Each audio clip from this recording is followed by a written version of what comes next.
How's it going, everybody? We are going back on Reddit today, checking out the music theory subreddit, and looking at some of the top posts from this past week. So let's do this thing. What is it called when you use a note outside of the key? Specifically in gospel, as I've learned these songs, I notice how some chords use notes outside the key but still sounds good. What is this called? I want to learn more about it.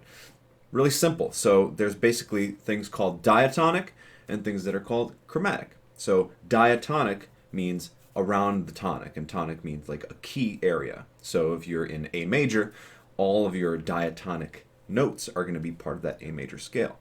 The stuff that's outside of A major would be called chromatic, right? So if you think about what the word chromatic means, it's about color, about all the different colors. So not only what's in this original set, but it's stuff that's outside. So it's called chromatic harmony. And yeah, it sounds cool. It sounds really cool because, you know, it's going outside of the expectation of the original tonality. Is playing two instruments that are drastically different to each other a bad idea? I've been playing bagpipes for a bit over a year now, and I've gotten pretty good at it. I play songs that are, in my opinion, incredibly hard, such as the Hellbound Train. Is it a good idea to also try to learn piano? They seem like polar opposites. In fact, bagpipes seem the farthest away from any other instrument. With learning piano and bagpipes, I'm not discarding bagpipes. I paid thousands for them. Hurt my ability to play the pipes. Really easy answer. Just learn as many instruments as you want. It can't hurt. It just can't, because you know, the more you learn, the better you're going to be at everything. It's all cumulative, right? Your musical knowledge, as much as you can expand it, you're just going to be a better musician at it, especially if you can really dedicate the time. I had a master class once. There was a composition person who came in and was talking to us, and she said that, you know, she asked me, you know, what I was doing, and I said, well, I'm here studying composition. I'm also a singer. I'm a conductor. Play piano. And she was like, no, you should focus on composition. And I was really struck by that. Like, what a backwards thought process. You know, you should try to be as well-rounded as possible. And if you want to do something, just do it. Life is too short. So yes, great. Also, I want to know how to play the bagpipes. So I feel like my neighbors would hate me. But awesome. Yes. Play as many instruments as you want. What things should a prospective musician know by heart within music theory? I began learning guitar about 3 months ago, and when I set out to do that, I started taking private guitar lessons and music theory lessons, and now I'm doing singing lessons too.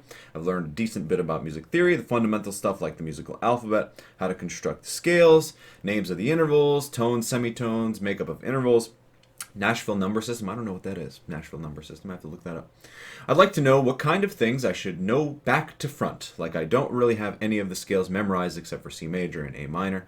Obviously, if you gave me the time to figure it out, I could certainly do it since I know the formula. But is that the kind of thing I should have memorized? I figure I should have the chords of each key memorized too, just kind of looking for a list of things I should spend a bit more time trying to know by heart. Okay, this is a great question. So I'm just going to go down the list of the things that I teach in my fundamentals courses, which I think are absolutely vital if you want to be a musician that, you know, is going to take your skills to any level higher than just, you know, amateur, right? So you should know all your scales, of course. You should know all your keys. The easy way to do that is just learn the circle of fifths. Learn the circle of fifths. Know the relative majors and minors, and it's just a little bit of memorization, right? That's all it is. If you know your intervals already, learning the circle of fifths should be a walk in the park for you. So just take some time with that. Next, you should learn all of the diatonic chords. So what that means is that if you're in the key of C major, right? In the key of C major, because of the scale, if you stack thirds for each chord built on the scale, you'll get. So you'll get a major chord, minor, minor, major, major, minor, diminished, major. And this is the case for every single major scale. I mean, if I took F major. So major, minor, minor, major, major, minor, diminished, major. It's going to be the same. The pattern will always be the same. In minor, it's a little bit more difficult because there's 3 different kinds of minor scales that can be. So that'll take a little bit more time. But if you know those scales and those chords that come out of those scales, you're already doing really well. And after that, if you can start to unpack the different chromatic chords that are possible, like secondary dominants, secondary leading tones, get a little bit of mode mixture under your belt. Think about some of those augmented chords, augmented 6 chords. That'll just take you to the next level. But really start with the circle of fifths and start with those diatonic chords, and then you'll be doing really well. And a lot of the other information that you might need will just kind of happen by osmosis the more you do it. So, but good. Keep up the good work. In the key of F sharp major, why do we call the leading note E sharp and not F natural? Why do we call the last note in the scale that? Also, are there other scales that do the same thing? Yeah, this is something that I am constantly correcting my students over. It's an important concept. So what a scale is, especially when we're dealing with a standard scale like a major scale, you have a set pattern of notes, and for a major scale, you want all 7 note names, the scale degrees, you want them to be present, right? So if you're dealing with F sharp, if you get rid of all the sharps, let's just talk just white keys for a sec. So F to F, right? What are the different letter names? F, G, A, B, C, D, E, and then F again, it restarts, all right? So if you have F sharp major, which is F sharp, G sharp, A sharp, B, C sharp, D sharp, if you had F instead of E sharp, you're skipping one of those letter names, so it's just confusing, all right? And then you have to have F natural and then F sharp, so you just break the pattern. So it's just one of those things where you just need to account for all the different letter names. That's all. When you're listening to it, it doesn't really matter, right? But on paper, right? On paper, it matters for context, because that E sharp, that's the leading tone, right? So a dominant chord in the key of F sharp major would be a C sharp major chord. And a C sharp major chord, which is thirds, right? It's got a C sharp, up a third. If you go C sharp to F, does that look like a third on paper? No. It'll sound like a third, but it doesn't look like a third. So if you're just dealing with it without sheet music, it matters a lot less. But if you are looking at it in terms of the sheet music, yeah, it just makes sense to keep it all together, because at the core of the harmony system that would use major and minor scales, it's all based on thirds. So if you don't have that third there, just things get confusing. So yeah, be careful. Call it an E sharp and not an F natural. For other ones that could happen, like C sharp major, for example, C sharp, D sharp, E sharp, right? You don't want to use an F natural there because that's strange. C sharp, D sharp, E sharp, then F sharp, G sharp, A sharp. B sharp, again, you wouldn't say that's a C natural because then you just missed the B. And that's weird, right? So you just want to have all 7 note names present for these scales. Hope that helps. Why does everyone hate C clefs so much? In my eyes, I play both guitar and piano, so it's really hard switching between the two, because standard guitar sheet music is simply stupidly written. Okay, but everywhere I look, people say a C clef for guitar would be worse, as they play with C clefs on their own instruments. So my 2 questions are: 1, I can't help think, wouldn't a C clef make more sense on guitar, the way that it's being written an octave higher than the instrument actually is? Or 2, why are C clefs so hated? Whoever hates C clefs just doesn't know any better. I'm gonna make a video on the utility of C clefs in the near future. So all that a C clef is just telling you where middle C is, right? And the instruments that use the C clef on a regular basis, I mean, viola is the most obvious one, right? They use alto clef. Trombones will swap between bass clef and tenor clef. Same thing with bassoons. Cellos you'll find using tenor clef as well. The other clefs are a little bit more obscure in early music, classical, early classical, late Baroque, and before. Almost everything was written in C clefs. So, yeah, it's just one of those things where our modern our modern perspective is so treble and bass heavy, so we're used to seeing that. Doesn't necessarily mean that you should hate it. It's just different, right? But what's the real purpose? What can we all, as non-regular C clef reading people, use C clefs for? And the answer is transposition. Really easy transposition, in fact. So if you have, let's say you are looking at an orchestral score and you're looking at a clarinet part, which is a transposing instrument to the key of A major. All right. So instead of trying to read everything a third away from the note that's written, all you do is replace the treble clef with a soprano clef, which is a C clef on the first line of a five-line staff. And that way, you can just read the notes as is, and you don't have to transpose anything by interval. Same thing with like a French horn in F or English horn in F. Any F instrument.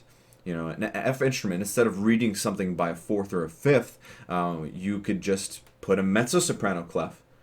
So that's the C clef on the second line from the bottom. And then you can just read it as is. And of course, it's hard, right? It's hard to learn how to read a clef like that and have fluency. But if you just practice, it's actually quite a great thing to be able to do. You just look at an orchestral score and you see all these different instruments, and then you can just play it as if it's a regular instrument. You don't have to do any transposing. You just read the C clefs. So why does everyone hate C clefs? I don't think anybody who hates a C clef is just kind of silly. They're very useful. It's just another tool in your musical toolbox, knowing how to read C clefs. All right, last one. Where should I go to learn music theory, and what should I be learning? So I just started taking music theory seriously 2 or so weeks ago, and right now I'm learning the pentatonic scale on guitar. Great place to start. But I have no idea where to go. I really want to learn as much as I can, and I don't think I want to get a teacher or anything like that. So what resources should I use, and what types of stuff should I be learning about? Why don't you want to get a teacher? What's wrong with a teacher? We're here to help. I mean, of course, you want to get the right teacher, and it depends on your budget. If you don't have a lot of money to spend on a teacher, of course, that'll limit you. But if you have a little bit of extra money to spare, get a lesson once a month, even twice a month, just something. It really helps to get another person's opinion and another person's, experience. So it also depends on what you want. So you're trying to play guitar, right? So a guitar as a harmonic instrument really needs some theory to really get the most out of the instrument, I think. I always recommend my students to go to musictheory.net. It's a great little website, nice exercises in there, and nice, very short lessons that you can go through and check out, and do it yourself. Do those exercises yourself, and just see how you do, and just do it a lot. There's no secret magical pill that you can be offered and then you just know music theory. It requires work. It requires tenacity. It requires time. You just have to learn it just like any other language. So go to musictheory.net, check out some of those exercises, check out some of those little lessons. Go to YouTube. There's a lot of content out there, just a shocking amount of content on YouTube. Some good, some not good, some misleading. So knowing where to look, I find that I'm a person who lives mostly in the classical world. I love Nairi Soul. She's an amazing YouTuber, really phenomenal perspective on a lot of things. I like Charles Cornell. He's a pretty good. He's more of a jazz person. There are other YouTube channels that are quite popular that I don't particularly care for because as soon as you start to get into the world of subjective stuff, whenever a music theory person, a music theory YouTuber is trying to tell you that something is a certain way because of and then they say because it sounds good or sounds bad or whatever. I run the other way because good and bad, it's all about how you perceive it. So don't let anybody else tell you if something sounds good or bad in terms of like a chord anyway. But anyway, yes, you should try to get a teacher if you can, and if you can't, go to musictheory.net and just check out some of those good YouTube people, and you can stay on my channel for some other music theory content. But yeah, good luck. It's a really wonderful and rewarding journey that you found yourself on. So yeah, get at it. Okay, everybody. Well, this was fun. I like being on Reddit. I go on Reddit every day, so it's kind of nice to be able to just react to stuff on this channel. So if you watched this whole video through and didn't think I was a complete fool, go ahead and like the video. I really appreciate that. And if you want to have more content from me, go ahead and hit the subscribe button. I'm trying to grow this channel as much as possible. And yeah. I hope you have a great day. And happy Thanksgiving. We're almost that time. So I'm very thankful for a lot of things, especially with how the past couple years have been. So yeah, thank you for watching, and I hope you have a wonderful rest of your day.